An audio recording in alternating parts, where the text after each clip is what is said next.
죄송합니다. 하나님 말씀은 미가서 6장 6절에서 8절까지 말씀입니다. 구약 성경 1295쪽에 있습니다.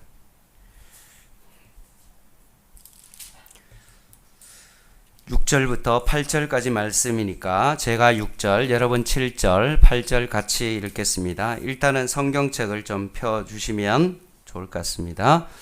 미가서 6장 6절 제가 먼저 읽겠습니다. 내가 무엇을 가지고 여호와 앞에 나아가며 높으신 하나님께 경배할까? 내가 번제물로 1년 된 송아지를 가지고 그 앞에 나아갈까?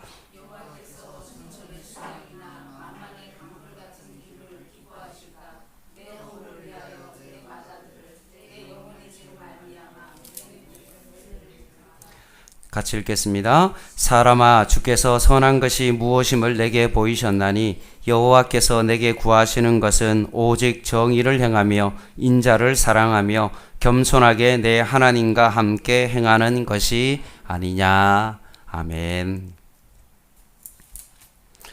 주일날 말씀처럼 우리는 오후 5시에 부름을 받은 사람입니다. 뭔가 보상을 바라보고 이 자리에 온 것이 아니라 정말로 아무 사람도 나를 쓰는 사람이 없었는데 내 형편과 처지를 아시는 주님께서 오후 5시에 시장에 나오셔서 나를 부르셨기에 오늘도 이 자리에 나와 우리가 예배하며 하나님 앞에 나올 수 있었던 것입니다. 그래서 내가 수요 예배 나오니까 뭐 좀 믿음이 좋고 저 사람 안 나오니까 왜 이렇게 믿음이 없어, 그렇게 비교하거나 불평하거나 원망하는 것이 아니라 정말로 감사하는 마음으로 오늘 이 저녁에 함께 예배하고 말씀 듣고 찬양하고 기도할 수 있는 저와 여러분 되기를 간절히 바랍니다. 아멘. 지난주에 우리 어디 봤습니까? 요나 봤죠. 요나죠. 요나입니다. 늘 내 생각이 많아서 내 뜻대로 뭔가 하려고 하는 것이 바로 요나입니다. 요나 선지자는 다른 선지자들과 좀 다르게 전형적인 어떤 메시지를 전함으로써 우리에게 깨달음을 주는 것이 아니라 요나의 어떤 삶 자체가 무엇입니까? 메시지이죠.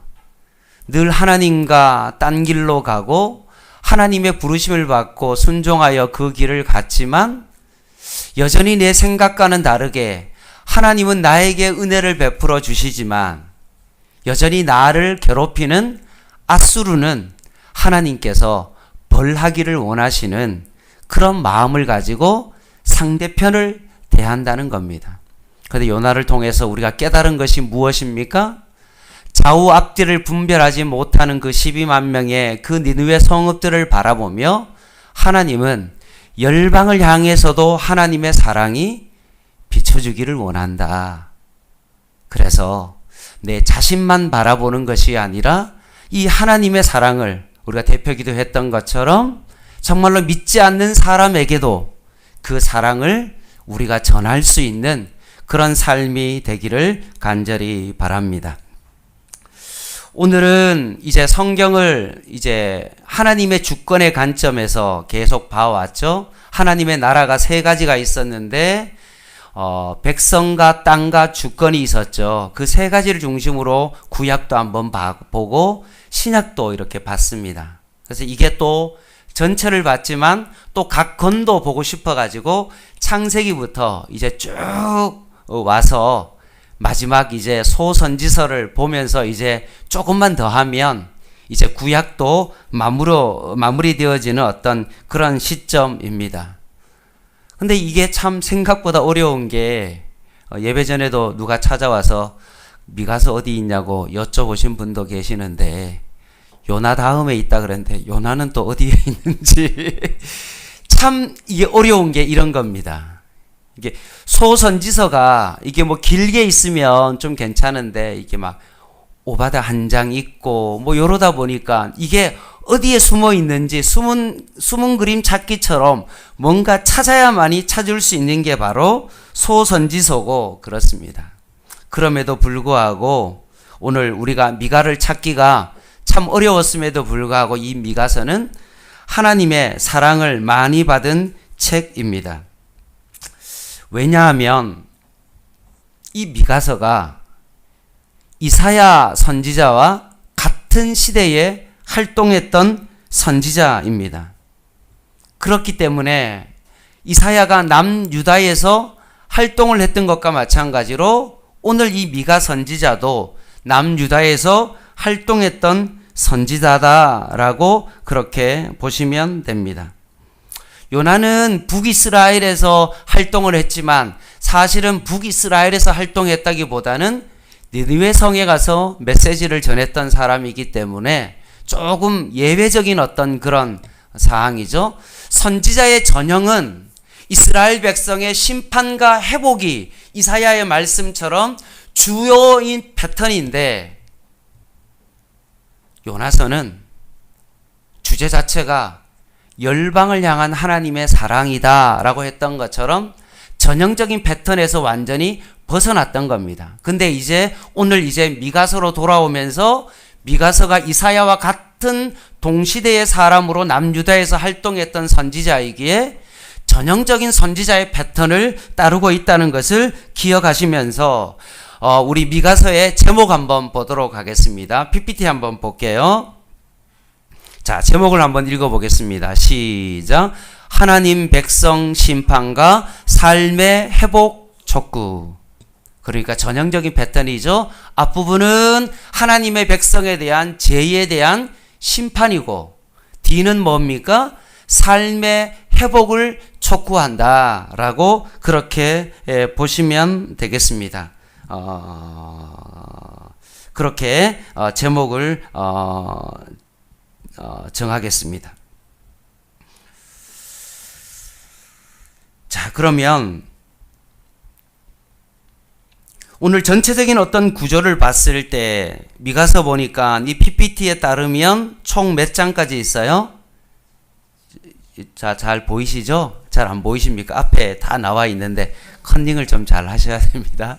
예, 여기 7장까지 되어 있잖아요. 그리고 우리가 읽었던 구절이 유명한 미가서 6장이니까 총 7장까지 되어 있습니다. 그래서 3장까지는 어떻게 되어지냐 하면 이스라엘과 유다, 즉 당시에 이사야 하면 아수르에게 멸망하기 전에 그 백성들, 또 아수르에게 멸망한 이후에 히스기야 왕까지 위협했던 이 아수르가 배경이 되어지거든요. 그래서 이스라엘과 유다의 죄들을 심판하고 특별히 북이스라엘이 죄로 멸망했는데 그 죄가 남유다까지 흘러내려고 있다는 것에 대한 경계심이 들어있고 그걸 책망하고 있다라고 말씀합니다. 그리고 4절에서 7절까지는 돌아오라는 촉구의 말씀, 앞으로 장차 회복될 것이라는 약속이 들어있다는 말씀입니다. 이 부분을 좀 이따 더 설명을 드리고요. 아까 미가가 남유다에 활동했던 이사야 선지자와 동시되고 비슷한 점이 많다 그랬잖아요.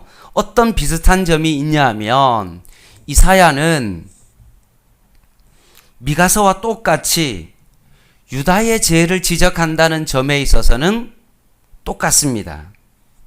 그리고 하나님께 돌아오라는 촉구를 하고 있다는 것은 똑같아요. 그런데 이사야에 보면 또 미가와 똑같은 부분이 있는데 그게 뭐냐 하면 이사야는 주로 신약 성경에서 구약을 대부분 시편을 많이 인용하지만 이사야 말씀을 많이 인용하는데 인용하는 이유가 뭡니까?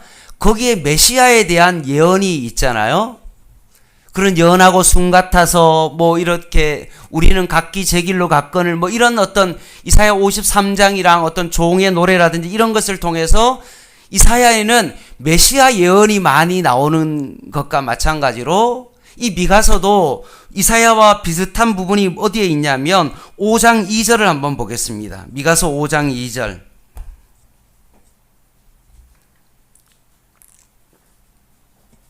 같이 한번 읽어볼게요. 시작.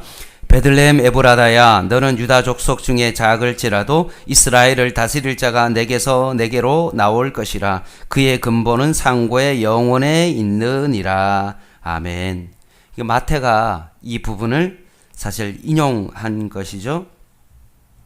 모든 열방이 하나님께로 나올 것이다 라고 말했던 것처럼 이사야와 너무 비슷합니다. 그래서 이 말씀에 있는 것처럼 아수르에서 애굽 성읍 드레까지, 애굽 강에서 이 바다에서 저 바다까지, 이 산에서 저 산들까지 사람들이 내게로 돌아올 것이다 라고 말했던 것처럼 이사야가 말한 북쪽에서 오는 사람은 누구입니까? 아수르고, 결국 남쪽에 있는 그 애굽은 무엇입니까? 남쪽의 성읍이잖아요. 결국 이스라엘을 다스릴 자가 내게서 내게로 나올 것이다 라고 말했던 것처럼, 이사야와 미가가 동일하게 말씀했던 것처럼 결국 이 북쪽 아수르 지역은 어디입니까? 메소포타미아 지역인데 그 모든 백성이 어떻게 해요? 내게로 올 것이다 라고 그렇게 예언하고 있는 것입니다.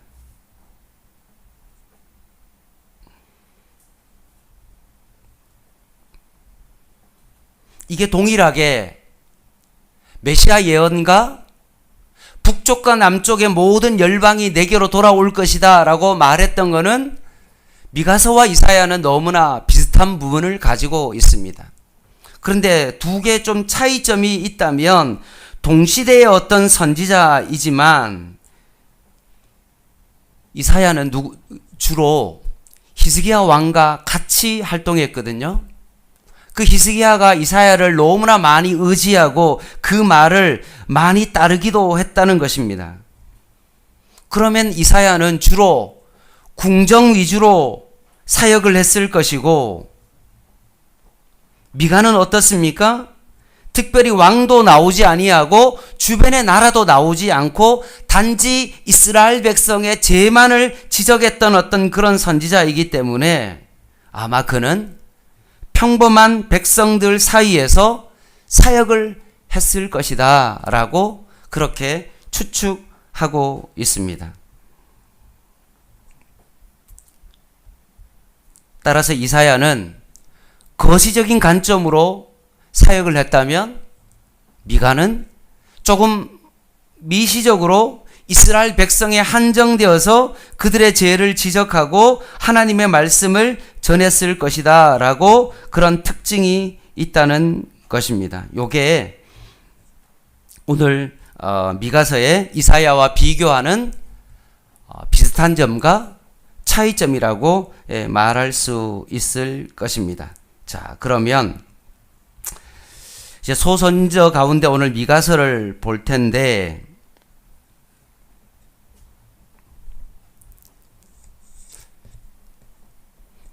우리가 소선지자를 호세아부터 쭉 보고 있잖아요. 근데 이것을 한 권씩 보면 우리에게 어떤 유익이 있냐 하면 이런 유익이 있습니다. 해외여행을 가면 외국 사람은요, 다 비슷하게 보여요. 청년들이 이렇게 한 자리에 모여 있으면 얼굴이요, 그 사람이 그 사람 같아요. 잘 몰라요. 근데 외국 사람도 어떻습니까? 동양인을 보면 다 비슷한 것처럼 보여요. 그죠? 왜 그럴까요? 갑자기 보면 다 거기가 거기처럼 보이는 겁니다. 근데 오래 살다 보면 어떻게 되어집니까? 그 사람이 똑같은 사람이 아니라 외국 사람도 생김새가 조금씩 다르다는 것을 느끼는 거죠. 아마 외국 사람도 아마 한국에 와서 살다 보면 아마 그 생김새가 다르다는 것을 알 수 있을 겁니다. 저희 자녀 가운데 쌍둥이도 처음에 보면 다 똑같다고 여러분이 생각했잖아요. 아, 닮았다라고 생각하지만 정말로 자세히 보면 어떻습니까? 다른 거죠. 더 세밀하게 보면 어떻습니까? 더 사랑스럽죠. 네, 그죠? 그런 겁니다. 제가 왜 이 이야기를 하냐 하면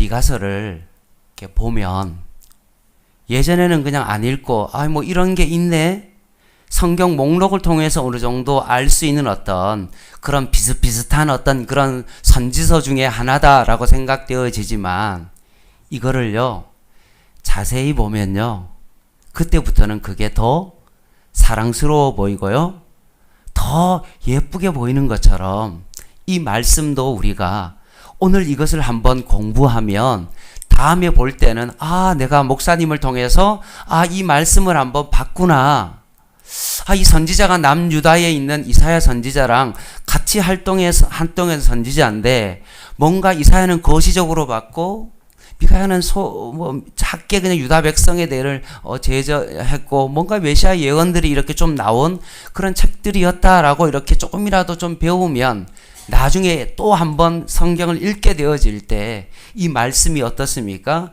더 눈에 잘 들어올 수 있고, 또 더 자세히 보면 이 말씀이 참 사랑스러운 말씀이다라는 것을 알 수 있을 것이다.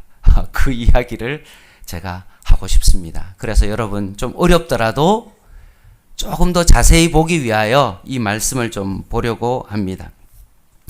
미가서에 좀 특별한 부분이 좀 있는데요. 아까 앞에 부분이 이런 말씀을 제가 드렸어요. PPT 한번 보시면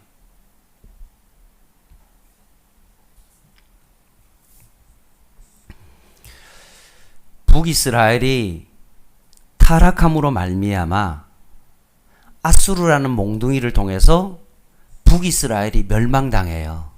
그죠? BC 720, 순간적으로 횟수가 좀 헷갈려, 21년으로 알고 있는데, 남유다가 망한 건 588년이고, 아마 제 기억상으론 BC 722년이에요. 1 맞죠? 예. 멸망했는데, 백성이 죄를 범함으로 말미암아 아수르라는 몽둥이로 북이스라엘을 멸망했잖아요. 그러면 어떻게 되어집니까? 여러분 생각해 보세요. 이렇게 표현이 좀 이상할 수도 있지만, 예를 들어서 중국이 북한을 그럴 일도 없지만 침범해서 자기 나라를 삼아버렸어요. 그럼 우리는 어떻습니까? 이 중국 사람이 곧 남한도 무력을 통해서 쳐들어오겠다라는 어떤 마음이 듭니까? 위협감을 느끼죠. 마찬가지입니다. 지금 남유다에서 활동했던 미가 선지자가 북이스라엘이 아수르로 의해서 죄로 인하여 멸망당한 거예요.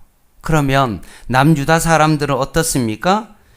우리도 아수르에 멸망당할 수도 있겠다라는 그런 마음이 들지 않겠습니까? 그래서 미가서 1장 8절을 한번 보시기 바랍니다. 같이 한번 읽어볼게요. 1장 8절 시작.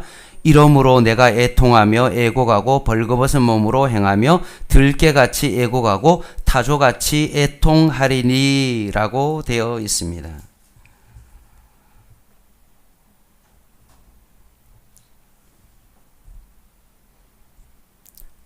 아수르에 의해서 북이스라엘이 멸망되어지니 결국 우리도 곧 멸망될 수밖에 없는 어떤 풍전등화와 같은 그런 상황에 처해지니, 미가서 1장 8절 말씀에 그들이 어떻게 하고 있습니까? 애곡하고 있고 지금 애통하고 있다는 말씀입니다. 이게 배경이에요. 이 미가서의 배경이 바로 이런 거거든요. 그들이 정말로 위협을 느끼고 정말 우리도 곧 죽을 수 있다는 어떤 그런 마음의 두려움 가지고 애통을 하고 있는 그런 상황이 이 미가서의 배경이라는 겁니다. 그리고 실제로 남유다까지도 히스기야 시대 때 아수르가 쳐들어왔다는 것을 우리가 알 수 있잖아요. 그러니까 실제로 그것이 그냥 슬퍼하고 애곡하는 정도가 아니라 실제로 그 일이 일어났어요. 이게 배경입니다. 그리고 두 번째는 뭐냐 하면 2장 1절을 한번 보시기 바랍니다.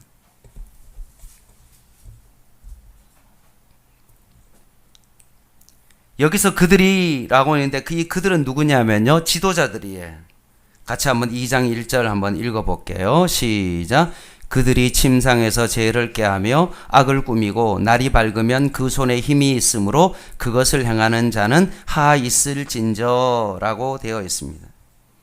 하나님 백성의 지도자들이 어떻습니까? 참 탐욕적인 모습을 하고 있는 겁니다. 2절 한번 같이 한번 읽어볼게요. 시작. 밭들을 탐하여 빼앗고 집들을 탐하여 차지하니 그들이 남자와 그의 집과 사람과 그의 산업을 강탈하도다. 이게 지도자의 모습이에요. 여러분, 이 모습을 보면서 성경에 어떤 사람이 생각났습니까?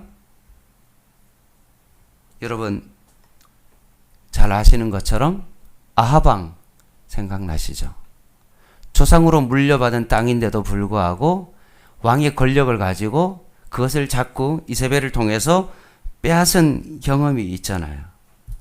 그랑 마찬가지로 지금 남쪽에 있는 지도자들도 동일하게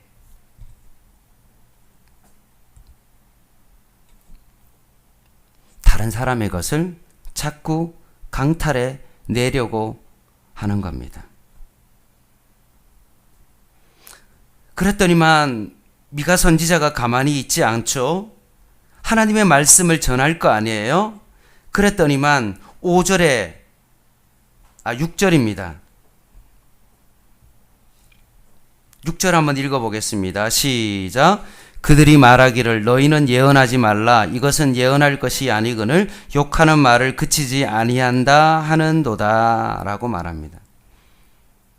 쉽게 말하면 야, 너 예언하지 마. 자꾸 부정적인 이야기 하지 마 라고 지도자들이 선지자들을 자꾸 욕하고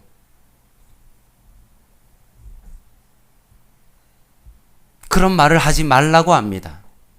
정말 너희가 정말 좋은 말만 하고 편한 말만, 평화의 말만 하라고 말하고 있는 것입니다. 3장 5절을 한번 보시기 바랍니다.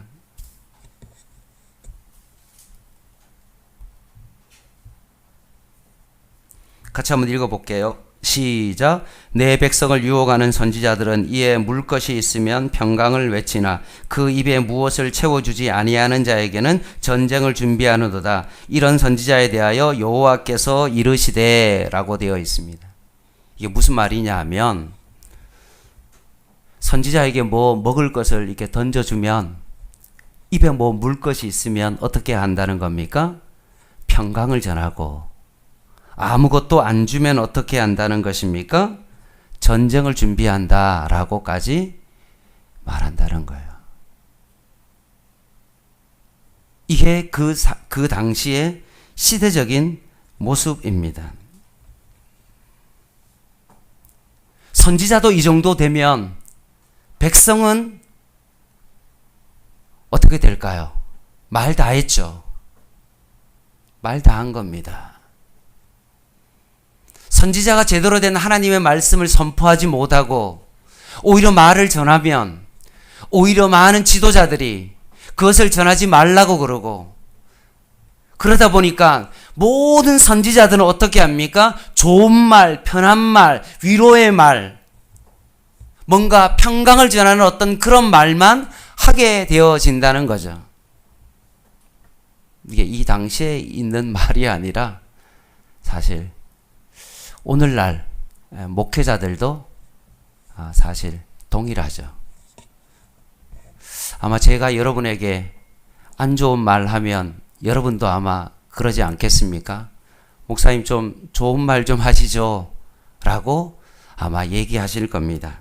그거랑 똑같은 겁니다.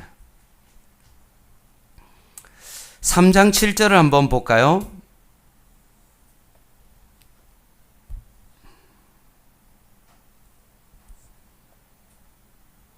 3장 11절입니다. 죄송합니다. 3장 11절 볼게요. 같이 한번 읽을게요. 시작. 그들의 우리머리들은 뇌물을 위하여 재판하며 그들의 제사장은 싹을 위하여 교훈하며 그들의 선지자는 돈을 위하여 점을 치면서도 여호와를 의뢰하여 이르기를 여호와께서 우리 중에 계시지 아니하냐 재앙이 우리에게 임하지 아니하리라 하는도다 라고 말합니다. 좋은 말씀이죠. 재앙이 없다, 임하지 않을 것이다 라고 말씀합니다. 이것을 미가가 지적하고 있는 것입니다.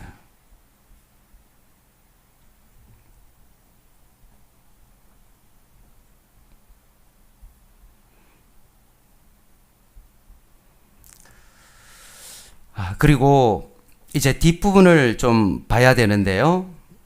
한 번에 좀 말씀드리겠습니다. 오늘 제목이 하나님의 백성의 심판과 삶의 회복 촉구인데요. 미가 선지자가 하나님께서 원하신 삶을 전하면서 그렇게 돌아오라고 말하고 있는 장면이 우리가 아까 읽었던 미가서 6장 8절 말씀이거든요. 같이 한번 읽어보겠습니다. 6장 8절 말씀 한 번 더 읽을게요. 시작. 사람아, 주께서 선한 것이 무엇임을 내게 보이셨나니 여호와께서 내게 구하시는 것은 오직 정의를 행하며 인자를 사랑하며 겸손하게 대해 하나님과 함께 행하는 것이 아니냐라고 되어 있습니다. 앞에 6절부터 7절 말씀을 본 것과 마찬가지로 이스라엘 백성이 어떤 형식적인 종교적인 어떤 그런 제사를 드리기보다는 하나님의 주권을 인정하고 하나님의 말씀대로 살아가는 사랑과 정의의 삶을 지금 원하고 계시는 것입니다. 여기서 사랑과 정의를 말하고 있는데 그 사랑은 뭐냐 하면 이런 겁니다.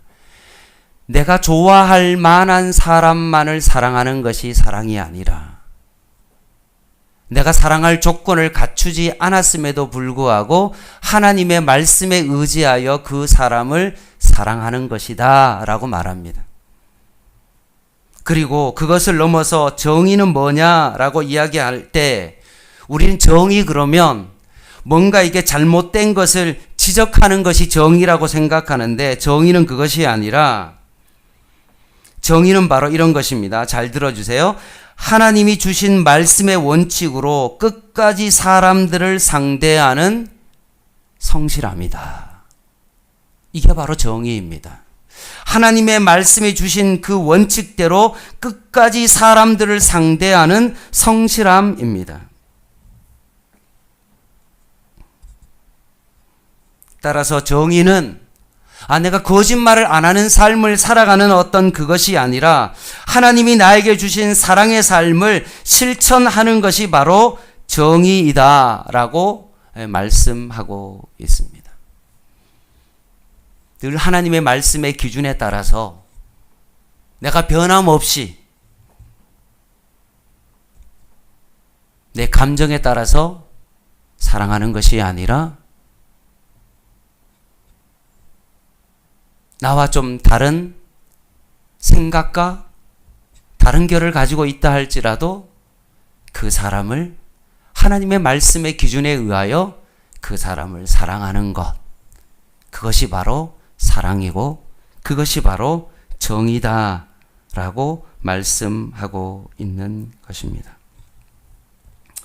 말씀을 좀 마무리하겠습니다.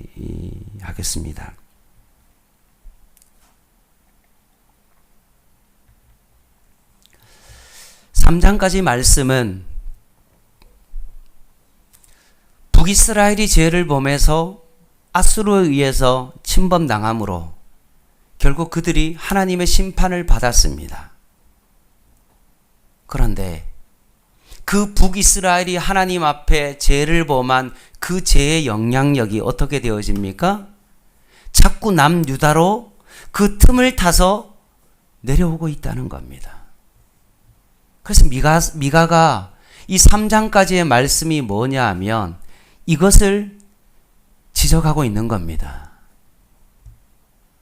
백성들이 하나님의 말씀대로 살지 못하고 지도자들이 다른 사람의 것을 강탈하고 여전히 죄를 짓고 있는 어떤 그런 모습이 북이스라엘이 어떤 죄의 틈을 타서 남유다까지 결국은 내려오는 어떤 그런 죄의 틈탐이 지금 유다까지 내려오고 있는데, 너희들도 동일하게 북이스라엘과 같은 그런 죄를 범할 수 있으니 너희들은 정말로 그 죄에 있어서 오히려 거부하고 그것을 막아내야 된다라고 그렇게 말하고 있음에도 불구하고, 오히려 많은 지도자들은 좋은 말만 하자, 좋은 게 아니냐라고 그렇게 말하면서 더 이상은 화평을 깨는 그런 말을 하지 말라고 계속 막고 있는 남유다의 모습을 지금 지적하고 있는 겁니다.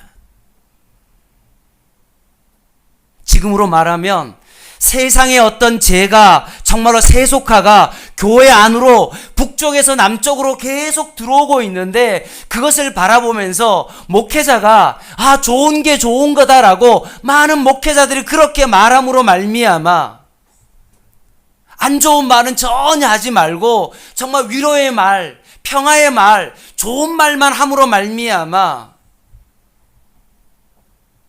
선지자의 역할을 제대로 하지 못하는 그런 일들이 벌어졌다는 겁니다.